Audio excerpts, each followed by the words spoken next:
Supreme court के justice अभय S ओका ने अपने रिटायर होने से पहले कुछ ऐसे काम कर दिए जिन्होंने न सिर्फ इतिहास रचा बल्कि दूसरे जजों के साथ साथ वकीलों को भी बड़ी नसीहत दे डाली। जी हां, शुक्रवार को अपने अंतिम कार्य दिवस पर जस्टिस ओका ने इतिहास रच दिया, क्योंकि अपने कार्यकाल के आखिरी दिन भी उन्होंने 11 फैसले सुनाए।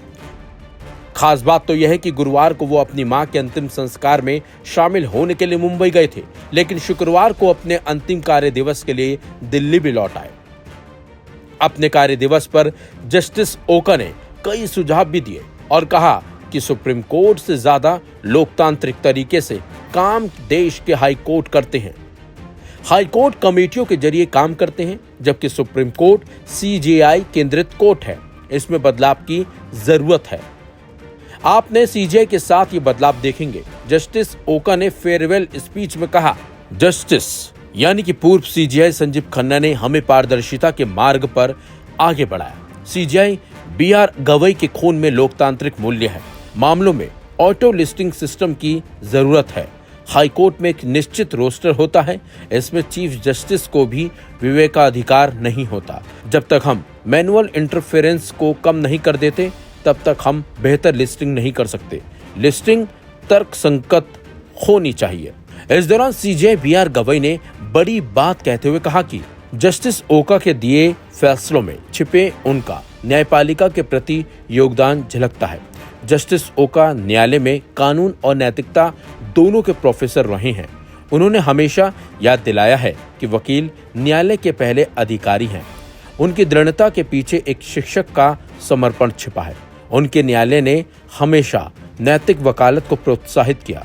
इन सालों में जिस ऊर्जा के साथ उन्होंने काम किया वो सराहनीय है। जब वे न्यायाधीश बने तो उन्होंने आधिकारिक आवाज भी नहीं लिया।